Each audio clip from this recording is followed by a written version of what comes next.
Okay, chapter 79. A few years back, this guy added me on Facebook. Let's call him Horsey, because Toko is from Tonga.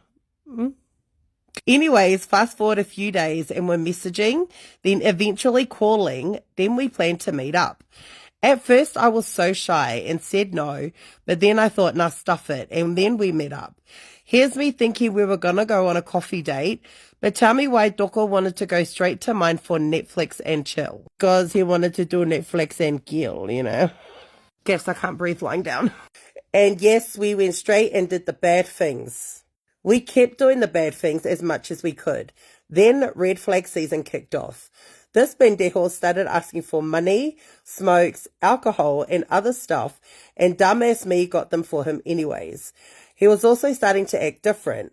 Like for some weird reason, he never had his phone, because he's married! Fast forward a few weeks, he ended up coming with me to church. He literally met everyone as my boyfriend. After the service, I dropped him home and I got straight ghosted.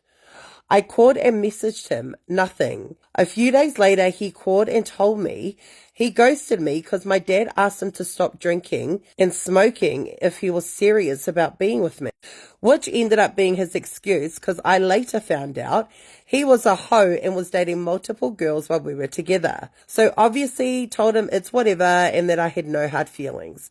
But girl, my feelings were hurt. So I thought, you know what? Stuff you.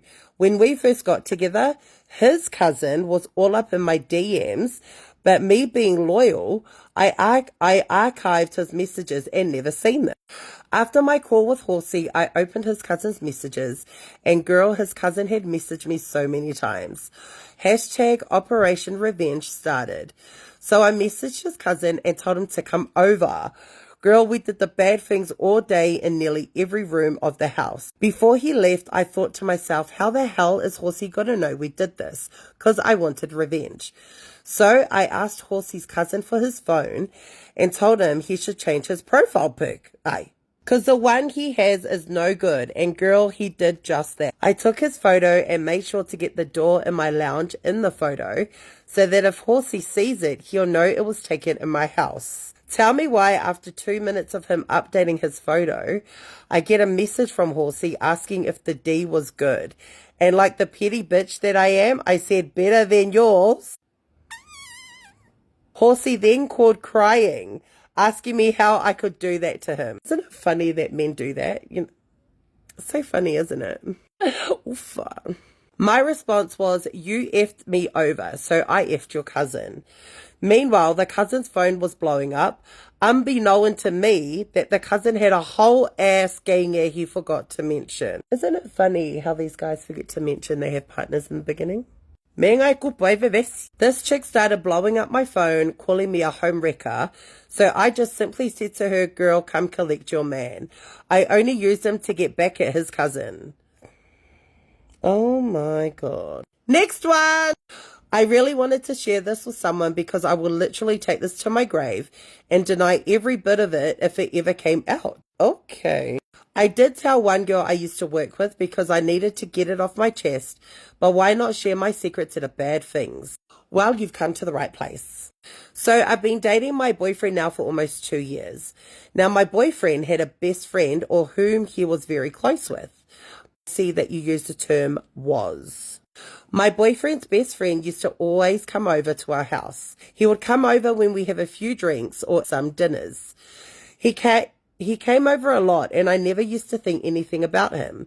It was always just a hi and bye. That was the most we ever got out of a conversation. However, this one time we had a get together at our house and I was in the room trying to sleep. My partner was outside having a few with him and the other boys. I knew they were really drunk because it started to get quiet and the music started to slow down. A few hours... Did I read that right? I knew they were really drunk because it started to get quiet and the music started to slow down. Isn't it supposed to be the other way around? Anyway, it's your story. A few hours later, my boyfriend came inside and went to bed. I don't know why I was up cleaning around 1 a.m. in the morning, but my OCD was kicking in. I had messaged my boyfriend's best friend on Messenger to turn the lights off and then the music off if they were done. Tell me why his reply was, nice ass. At first I had a laugh because I was like, can you not? That's a bit inappropriate. Whatever. I should have stopped messaging him right then and there. But the messaging continues and he messages me back saying, don't deny this chemistry between us. I replied, stop, this is getting awkward. He then continues to tell me he's always been staring at my ass and only came over so he could watch me. I found it really creepy, but tell me why my dumb ass was still replying. Oh my God, because you like what you're hearing. Anywho, we continue messaging the whole night until I fell asleep. The whole night? The next day, I had woken up and he was gone, thank God. I deleted all his messages before my boyfriend woke up to see it. 3 weeks later, he then messaged me and told me he needed to talk to me about something urgently. So I said, well, what is it? Tell me now. And he said no, and that he needed to tell me face to face. Next thing you know, I drove to his house. Oh, fuck. We started talking and I started to go on and on about how I thought this was wrong. He told me to shut up and grabbed me and threw me on the bed. It was a little rough and was out of my comfort zone. So tell me why I liked it. Because rough is best. Yes, I could have stopped him, but tell me why my body didn't do that. He continued to tell me to stop talking and started, well, this man fully just decided to eat me like I was some kind of meal from back to front. We all know here that I didn't stop him. I felt so guilty. Don't lie. But it was so good. I swear this man took me places I didn't even know I could go to. A couple of weeks after this, he started messaging me every single day, trying to tell me that he missed me, which I replied, stop, your best friend is my boyfriend. And that was the first and the last, and that I was sorry that I should have never let that happen. The audacity of this man to tell me we should just marry and get it over with. I had to block him on social media and everything. And now this guy still comes to my house. So I always make sure I'm never home when he does. I will literally take this to my grave because I feel so guilty.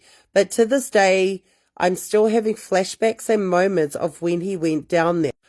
Aren't you scared your man is going to find out?